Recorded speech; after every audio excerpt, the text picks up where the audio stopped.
Hello friends, नमस्कार। Krishna's academy में एक बार आपका फिर से स्वागत है। पिछली क्लास में हमने ऊतक तंत्र में बाह्य त्वचीय ऊतक तंत्र के संबंध में अध्ययन किया था। आज का हमारा टॉपिक है भरण ऊतक तंत्र। तो भरण ऊतक तंत्र क्या है, इसके संबंध में समझें। भरण ऊतक तंत्र को इंग्लिश में कहा जाता है ग्राउंड टिश्यू सिस्टम।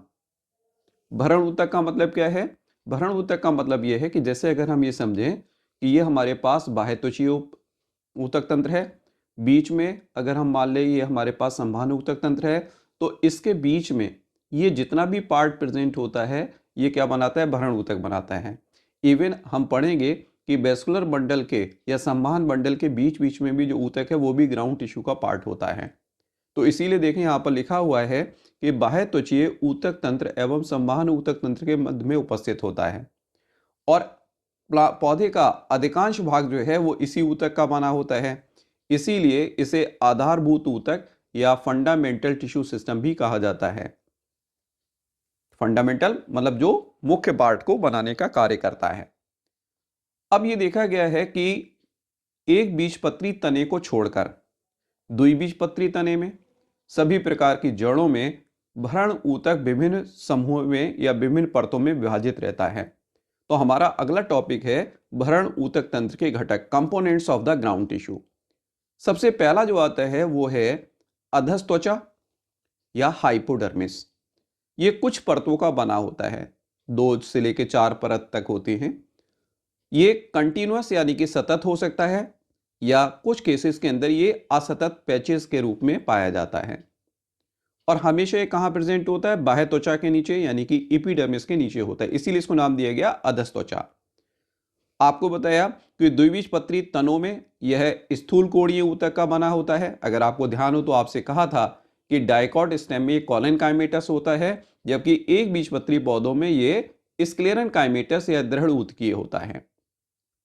तो ये ध्यान रखेंगे कि तने के अंदर जो दृढ़ ऊतक है वो क्या बनाता है? वो बनाता है अधस्त्वचा, हाइपोडर्मिस।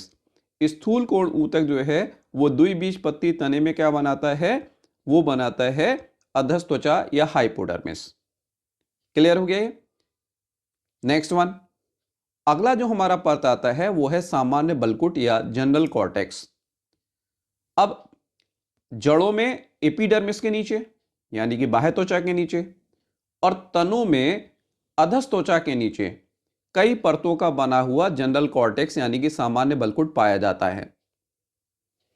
यह किसका बना होता है? सामान्यतः मृद ऊतक का बना होता है, लेकिन जलोद्भिद पौधों में यह वायु ऊतक का बना होता है, एयर एंड कायमा का बना होता है।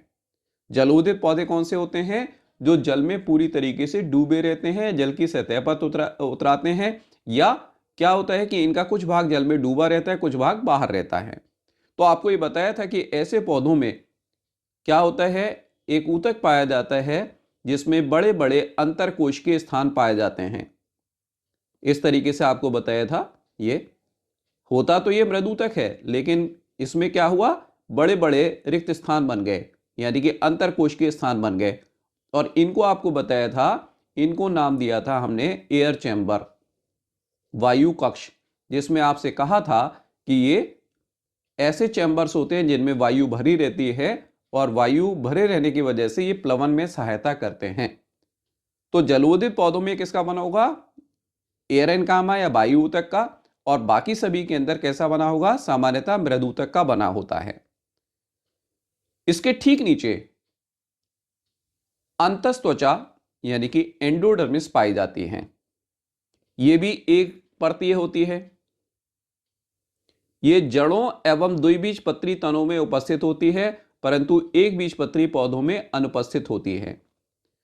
जड़ों में सभी प्रकार की जड़ों में, एक बीजपत्री और द्विबीजपत्री दोनों प्रकार की जड़ों में पाई जाती हैं। और ये कैसी होती हैं?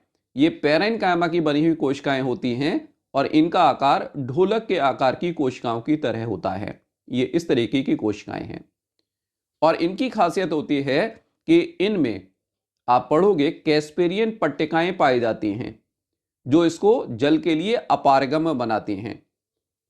और इससे क्या होता है? जो जल जो है वो बलकुट से अंदर नहीं आ सकता, एंडोडर्मिस को पार नहीं कर सकता, लेकिन आप जानते हैं कि पौधे जो है अपनी जड़ों से जल को अवशोषित करते हैं, और जब जड़ों से अवशोषित करेंगे तो उसको जाइलम में भी जाना है। तो यहाँ देखा गया कि वो कोशिकाएं जो कि जाइलम के सामने स्थित होंगी, उनके ऊपर कैस्पेरियन स्ट्रिप्स नहीं पाई जाती, उनके ऊपर कैस्पेरियन स्ट्रिप्स नहीं हैं, बल्कि यहां पर आप देखोगे तो इधर कैस्पेरियन स्ट्रिप्स प्रेजेंट हैं। और ये कौन सी कोशिकाएं होंगी? ये वो कोशिकाएं होंगी, जैसे अभी हम पढ़ेंगे इसके नीचे परिरंभ यानी कि पेरीसाइकिल होती है, और यहां पर ये प्रेजेंट होते हैं जाइलम बंडल्स रूट में, जाइलम बंडल्स। तो जो जल है वो इन्हीं कोशिकाओं से पास होकर जाइलम के अंदर आता है, इसीलिए इन कोशिकाओं को पाथ सेल या पथ कोशिकाएं कहते हैं। और आगे चल के आप पढ़ोगे कि पथ कोशिकाओं का नंबर जाइलम बंडल की संख्या के बराबर होता है। इनको हम क्या कहते हैं? पथ कोशिकाएं कहते हैं। सॉरी, यहां पर कोशिका ही लिख लेते हैं, कोशिका कहते हैं। ओके, तो यही चीज हमने यहां डिस्कशन में भी दे रखी है कि इनमें क्या होगा, कैस्पेरियन पट्टिकाएं पाई जाती हैं जो कि जल के लिए अपारगम होती हैं। जड़ों की अंतःत्वचा में वह कोशिका जो जाइलम बंडल के सम्मुख होती है, इस पर कैस्पेरियन पट्टिकाएं नहीं पाई जाती। इन कोशिकाओं को पथ कोशिकाएं कहते हैं, और इन्हीं के द्वारा बलकुट से जल कहां आता है? जाइलम में पहुंचता है। बाकी अंतःत्वचा की कोशिकाएं उसको पहुंचाने का कार्य नहीं करती हैं, ये आप ध्यान रखेंगे। ओके, नेक्स्ट, द्विबीजपत्री पौधों के तनों में ये पाई जाती है, एक बीजपत्री में नहीं होती। लेकिन यहां पर कैस्पेरियन स्ट्रिप्स नहीं होती, बल्कि क्या होता है, इन कोशिकाओं में स्टार्च की मात्रा ज्यादा होती है, इसीलिए इनको हम स्टार्च शीट या हिंदी में इसको स्टार्च आच्छद भी कहते हैं। किसमें कहेंगे? डाइकॉट में। डाइकॉट में भी किसमें कहेंगे? जड़ों में नहीं, डाइकॉट के अंदर हम कहेंगे स्टेम में या तने के अंदर। अब नेक्स्ट देखें, अंतःत्वचा के ठीक नीचे एक परतीय मृदुतकीय कोशिकाएं पाई जाती हैं। कुछ कोश पौधों में ये दृढ़ की बनी होती हैं, और इनको हम नाम देते हैं पेरीसाइकिल या परिरंभ, क्योंकि इसके अंदर इससे घिरा हुआ जितना भी भाग होता है उसको कहते हैं रंभ, और रंभ को घेरे रहने वाली संरचना को हम नाम देते हैं परिरंभ या पेरीसाइकिल। अब पेरीसाइकिल की उपयोगिता क्या है? ये आवर्त बीजी पौधों में पार्श्व शाखाओं का निर्माण करती हैं, लेटरल ब्रांचेस को बनाती हैं। पार्श्व शाखाओं का मतलब क्या है? लेटरल ब्रांचेस का निर्माण करती हैं। लेटरल ब्रांचेस को हमने बताया था ये एंडोजिनस ओरिजिन की होती हैं, ठीक है, एंडोजिनस ओरिजिन की हैं, ये ध्यान रखेंगे। जबकि आपको बताया था कि जो मूल रोम होते हैं वो एक्सोजिनस ओरिजिन के होते हैं, बहिर्जात होते हैं। ये कैसे होते हैं? अंतर्जात होते हैं। लिखा है यहां पर, द्विबीजपत्री पौधों में जड़ों में द्वितीयक विभजोतक का निर्माण भी करता है। जब आप पढ़ोगे द्वितीयक वृद्धि जड़ों के अंदर, तो जड़ों में कैम्बियम नहीं होता, ऐधा नहीं पाया जाता। तो ऐधा का निर्माण जब होता है तो परिरंभ की कोशिकाएं ही, जो खास तौर से जाइलम मंडल के सम्मुख होती हैं, उनमें विभाजन की क्षमता आती है, और जो बाद में क्या करती हैं? पूलीय ऐधा का निर्माण करती हैं, या कॉर्क ऐधा यानी कि आपको बताया था फेलोजन, इनका निर्माण करते हैं, जो बाद में चल के क्या बनाते हैं? रिंग का निर्माण करते हैं या वलय का निर्माण करते हैं। लास्ट जो इसका पार्ट आता है वो पार्ट है मेडुला यानी कि पित्त। मेडुला पित्त का मतलब क्या है? जड़ तथा पत्तियों जड़ तथा द्विबीजपत्री तनों के केंद्रीय भाग का निर्माण करता है। खास तौर से जड़ों में पाया जाता है और तनों में पाया जाता है। जड़ों में जो पित्त होता है वो ज्यादा विभाजित नहीं रहता, लेकिन द्विबीजपत्री तनों में क्या होता है? जैसे ये परिरंभ है, यहां पर हम पढ़ेंगे ये संवहन बंडल है, तो बीच में ये पित्त प्रेजेंट है या मज्जा प्रेजेंट है, जो केंद्रीय मज्जा के रूप में है। ये भी मज्जा प्रेजेंट है, ये परिधीय मज्जा के रूप में प्रेजेंट है। तो ये दो भागों में है, या हम ये कह सकते हैं कि यहां पर जो संवहन बंडल होते हैं मज्जा के अंदर धसे रहते हैं, और कुछ भाग परिधि की ओर होता है मज्जा का, कुछ भाग कहां है? केंद्र की तरफ होता है। तो यहां पर क्या होता है? परिधीय मज्जा और केंद्रीय मज्जा को जोड़ने के लिए भी मज्जा पाई जाती है, लेकिन ये रेडिएटेड रहती है बाहर की तरफ, इसीलिए इसको नाम देते हैं अरीय मज्जा, या इसको हम नाम देते हैं मज्जा किरणें, जिसका कार्य क्या होता है? कि ये परिधीय मज्जा को केंद्रीय मज्जा से जोड़ने का कार्य करती है। तो यहां पर यह लिखा हुआ है, जड़ तथा द्विबीजपत्री तनों के केंद्रीय भाग का निर्माण करता है। फिर द्विबीजपत्री तनों में केंद्रीय एवं परिधीय मज्जा में विभक्त रहता है, जो कि मज्जा किरणों के द्वारा आपस में जुड़ा रहता है।